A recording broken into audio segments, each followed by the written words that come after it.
Hello, hello. Welcome to Healthy Perspectives, a podcast that takes on current cultural and social issues through a clinical lens.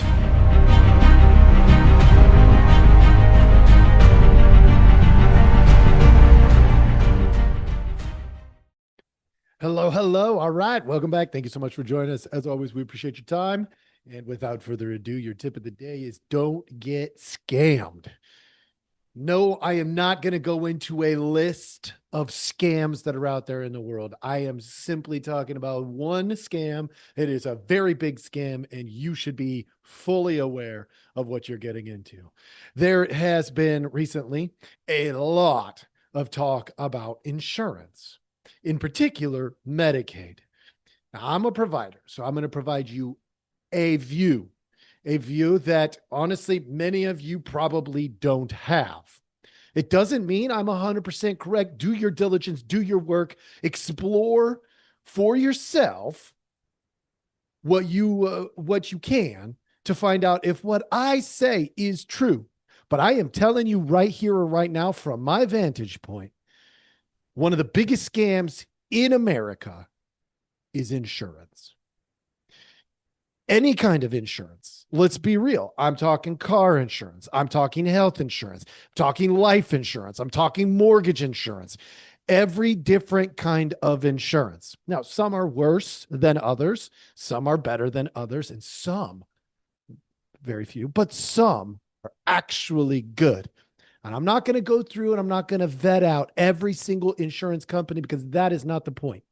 The point today is I want to walk you through the purpose of insurance. So rewind with me, go back to the earliest civilizations that we have on record. Ancient civilizations, Babylon. In 1750, they began to insure for merchants for things like theft and being robbed on the high seas or like all these things. Why? What were they insuring? Well, I can tell you they weren't insuring that they didn't have to pay some hefty fine. It's not what they were doing. They weren't insuring to make people healthy because that doesn't work. They weren't insuring for people's lives in the beginning at all. What were they insuring? Assets. They were insuring assets. If you have a lot of assets, you ought to have some insurance. If you don't have any assets, how much insurance should you carry? None. What are you insuring? We go about this all wrong. We have people in our culture, and I'm going to speak bluntly from my perspective. And remember, I sit with hundreds of people, thousands of people over the years. They just don't understand this. They come in here and they're paying. You've heard me say this in other podcasts if you're following me, but it's happening again because of Medicaid and all that stuff that's going on right now in our culture, in our politics. What they don't understand is that you cannot insure people's health. Health insurance is mostly ridiculous. It really is. It's mostly ridiculous. Look, the whole concept in the beginning of time when we started insurance was to protect individuals and businesses from catastrophic losses. And now you get a wart and you go to the doctor. Sorry, that is not a catastrophic loss. You get a funny thing on your skin, a tag, and you go to the doctor. That is not a catastrophic loss situation. You might be going, well, what if it's the worst case scenario? Folks, this is what they're forcing down your throat. Please hear me clearly. I'm not saying this because I am living out a different way. I'm saying this because I get it. I get it as a provider. I get it as a consumer. I get the insurance concept. and I want you to get it too. Please hear me clearly. If you have nothing to insure from catastrophic loss, then insurance is a waste of your money. Is life a catastrophic loss? Maybe, but let's think about this. Life insurance, and there's two different models of life insurance that you're typically going to find. One of them says invest in yourself and have an asset there. And one of them says if you die, we're going to pay your beneficiaries. Straight up. That's what one of them is designed for that. The other one is designed as an investment option. It's the crappiest investment option you're going to come up with, but some people fall for it. If you want to insure your life so that your beneficiaries, your spouse, your kids, your brothers or sisters, your friends, whatever, get some benefit when you die, great, do that. Let's be real. That is not an expensive insurance, because when you pool millions of people and we know they're all going to die, it's pretty easy to determine how much each of them should pay every year in order to cover the cost of all of them dying at some point. The only question is whether it'll be soon or later. Will you die soon or will you die later?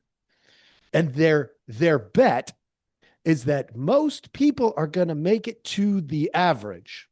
So the insurance companies will pool it all and they will say, okay, if 76 is the average, whatever it is right now, let's go with investing in such a way that if they all died 10 years early, 66, that our money would cover it. And boom, they make money based off of time.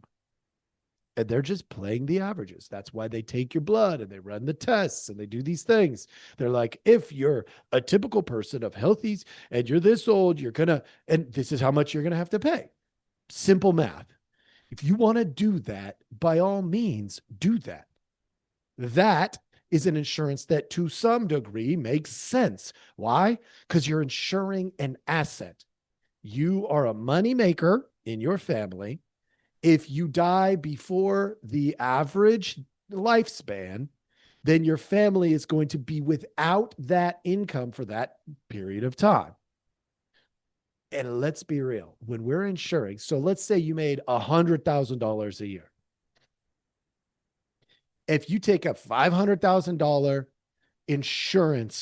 life insurance plan, you're really only covering 5 years of your life.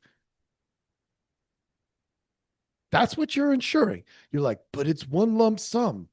Yeah, it looks big. But when you pan it out, who's winning still? The insurance companies are still the winners. Now they have to take the risk. They should get paid for their risk. But how much risk? It's a good question. Let's go on to the more complicated of them, which right now is the health insurance. Remember, your tip of the day is don't get scammed. If you are a relatively healthy 18-year-old, you probably don't need any health insurance at all. Zero premiums, zero deductible, zero everything. Because most of the time, you're going to deal with minor things, a broken bone or something of that nature. Small, inconsequential things. How do we know that it's most of the time? Because typically the insurance that a young person, before they had to level the playing field, a person who was 18 would have had a very small premium, very small, like $150 a month. Why? Because they're not going to use it. And the vast majority of them wouldn't use it. However, This is the stupid thing, folks. Pay attention, please. When you have insurance, there's this mental game I watch people play all the time in my clinical arena. Well, I have insurance, so shouldn't I use it? Uh, okay. I mean, hard to argue against that. But at the end of the day, that's how we get people going to the doctor for a skin tag or a wart. It's ridiculous. It's completely unnecessary. It lines the pockets of politicians, of doctors, and it's completely unnecessary. Show it to your friend or your family and say, what is this? And they'll go, oh, that's a skin tag. Here's what you could do. You go to the store, you spend $10 and you fix the problem. Simple as that. You don't need medical care for every little thing that happens. Now, many of you are like, but what about the poor? And what about the true? Poor does not mean sick. Stop painting this as a problem of the poor. It is not a problem of the poor. It is a problem of people who are sick, who are unhealthy. Well, aren't more people today unhealthy than ever before? They're taught to be. You were taught to be unhealthy. You were taught that if you aren't perfectly well, that you need to go get help. No, not necessarily. Well, how do you know the difference then? Good question. Great question. One, we've lived a long time without access to phones and computers. We've lived a long time without daily or weekly access to mental health professionals like what I do, and physical health professionals like doctors being everywhere. We've lived a long time without the access that we have right now. And frankly, we did pretty good as a whole. Now, is this system of care better than it used to be? Absolutely. I'm not here to bash the doctors, the surgeons, and all that stuff, although there's some conversation to be had in that. I'm here to tell you that insurance is a scam. And the number one thing that you need to know is that the purpose of it is to secure assets. And if you have none, insurance is worthless. Well, Jeremiah, it could prevent, this is what I hear, it could prevent me from having to pay tens of thousands of dollars. If you have no assets, do you know what you do if you get a bill for $70,000? What are you going to do? I have no assets. I have no car. I have no house. I have no asset. They could come and take my couch. Okay. Say, okay, come and take whatever I got. Have fun with that. Once you've taken it, I will start over. That's what happens.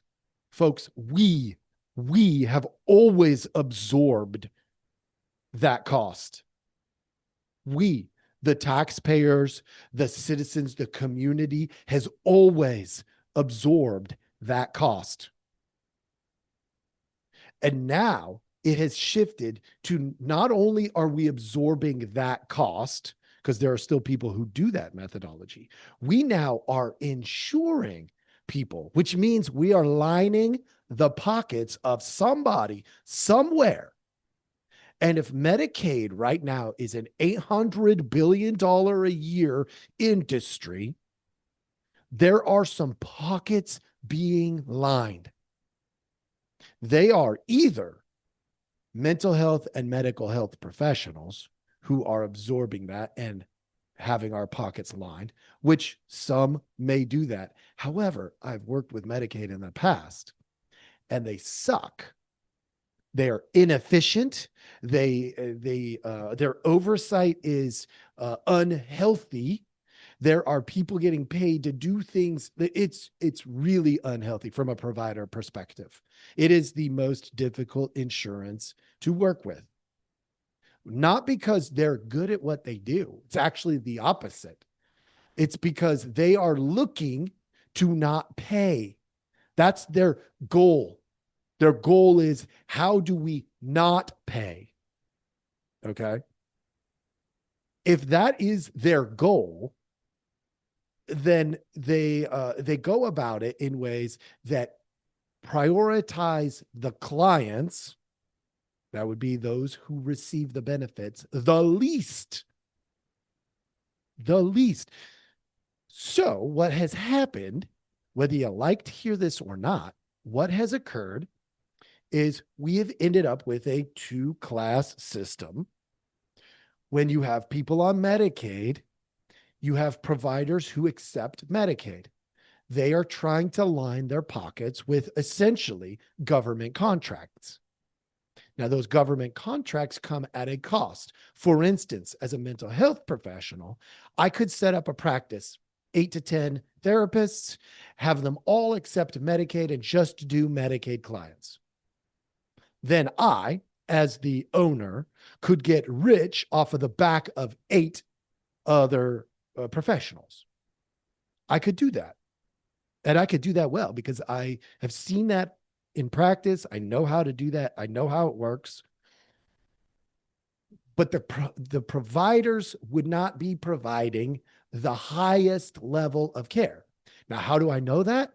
Because I'm a provider and I've watched as the best providers I encounter routinely stop accepting Medicaid. Completely stop. I have stopped accepting Medicaid. They're too difficult to work with. They look to not pay. And the way in which they look literally is they will come in and they will audit. And if you have one time that is incorrect on one client, they will ask for a refund of all kinds of money, which means somebody in the back is getting filthy rich. Because if they're spending $800 billion and they are collecting, getting reimbursed for hundreds of millions, if not billions, who's making all the money off of the back of providers and people who are accessing care? Somebody's making a killing. Don't get scammed. It's not a good deal. And there are people pushing this as a great deal. We should be making sure those 17 million people get health care. Okay. Then either recreate the system in a healthy way or kill that system, use that money to provide private insurance maybe, or how about this? How about just give everybody tax breaks and say, hey, save for yourself. Get together with these other programs, because there are insurance companies that are doing that pooling. Like I've recently been hearing more and more about this Christian one, whether you're Christian or not. If there's a group of people who come together and say, hey, we are healthy people, let's pool our money this much every month. And if anybody here has problems, we as a group will come and take care of them. That's essentially all that is. You're just counting on people to be relatively healthy most of the time. Not only that, but here, let me tell you the other area of scam. Because of Medicaid's pricing, insurance providers like clinicians, doctors, surgeons, mental health professionals, technicians, all that kind of stuff, they are billing far higher prices, way higher prices than is actually necessary. And there's a reason for it. And I don't blame them. I am somebody who has taken insurance. You as a provider do not want to leave money on the table. So think like a provider for a second. If the insurance is going to pay out $100 for a session or for a procedure or something like that, $100, but you could do it at a cost of $80 per time. And that would be sufficient. You would be okay with that. That would work. That would feed your family. That would help you out. What providers do is they say, look, because of all the difficulties and the sometimes non-paying that happens in the insurance industry, where they just don't pay it out, specifically with Medicaid or the reimbursements. If the insurance will pay it out at $100, even though I could provide it for 80 and feel comfortable with that, I would be absolutely out of my friggin' mind to bill 80. Because I've got to cover for all the times that Medicaid comes after me. I got to cover for all the times that people no show and don't pay. I got to cover for all these other ancillary things. And since I have to do that, it would be ridiculous for me to charge the actual rate that I need to live on. So what I would actually do is charge 120. Insurance will never pay out the 120, but I'll get to charge the 120. Those that can pay it will pay it. Insurance that doesn't cover it, I can cover the gap and provide the care for others. And so I essentially become this miniature insurance agency where I will provide the care, knowing that enough people will pay the price, or their insurance will pay that $100 fee, that I can cover my costs adequately. If we didn't have that model of insurance, honestly, I would be able to charge less. I just would. I would be able to charge less because people would come in, they'd pay for what they're getting, and they'd walk away. No different than what they would do go into a grocery store. You would not add in that third party and require the fee to be higher. You just wouldn't have to do it. Now, some of you are like, what? That's a scam. Yes, please hear this. Insurance is the scam. We all play the game. You play it as a consumer. I play it as a consumer. You play, if you're a provider out there, you're playing it. If I'm a provider, which I am, I'm playing it. And I have to play the game. Why? Because it's a scam. It's a scam. And if I don't play the game, I don't get paid. If I don't get paid, I go out of business. If I go out of business, then high level of care is not available. Don't get scammed. If a provider could go to all cash pay and just super bill, let you do all the insurance stuff and stayed out of the insurance stuff altogether. If I could do that, I live in a small town, so it's not really feasible yet for me to do that until people learn how big of a scam the insurance is, at which point I probably could do that. But as of right now, if I could do all cash pay, I would be able to charge much less than I am charging right now. 20, 30, maybe even 40% less. Because I wouldn't have to chase money. I wouldn't have to do all the billing and the third party junk.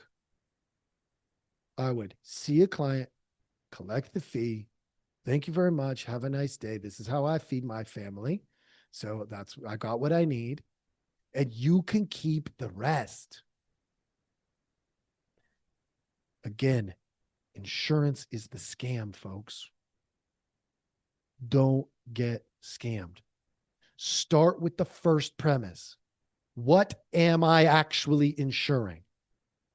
Move to the second phase, which is, do I need to insure that? If the answer is no, don't get the insurance. Now, some of you are like, but we have to. They have mandated it. Nope. Health insurance is not mandatory. I don't care what they tell you. You can check the little box and they cannot force you. They've taken it through the courts. Constitutionally, they cannot force you to buy insurance. Well, then what do? Medicaid is free. No, it's not.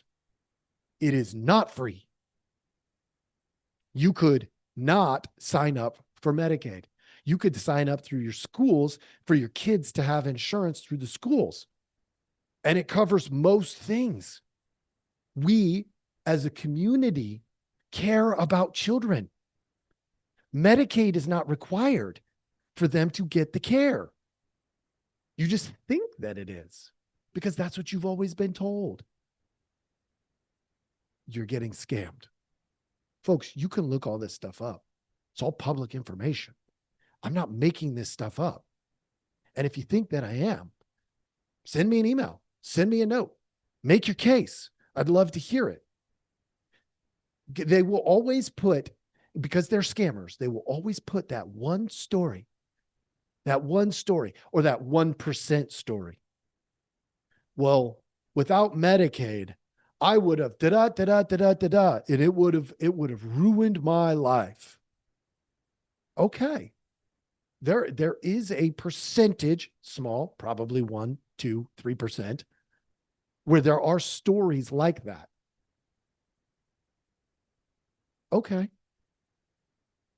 If we were saving $800 billion a year as a country, and we could find those 1, 2, or 3% cases, we could easily take care of them.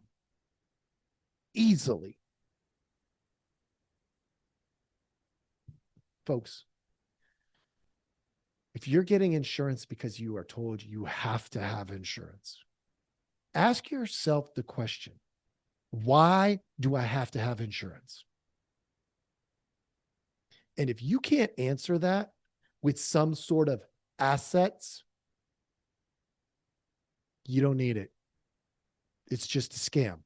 Build a couple of assets, then start thinking about insurance. Do it in that order and watch what happens. It changes everything. It builds your assets much faster. If you're trying to insure assets you don't have, you're spending money on something that you don't need that could go to building your assets, like your home. How many families out there are spending $1,000 a month and maybe they could buy themselves a little 800 square foot, like studio kind of condo somewhere in a city and start building real wealth. Something that later on they should insure. Make sense, folks? All right. I hope this was helpful. Please don't get scammed. We are talking insurance today. Obviously, at Healthy Perspectives, we talk about current cultural and social issues through a clinical lens, not a political lens. And that clinical lens is to just give you the information. We make recommendations, folks. You got to make decisions. You got to take this information and vet it out. Ask yourself those hard questions. Are you doing something just because you've always been told you have to? Or are you doing something because it's actually needed and it's the right thing for you and your family? And there's a big difference. Thank you so much for joining us. Please like, subscribe, send this to all your friends, and we'll see you next time.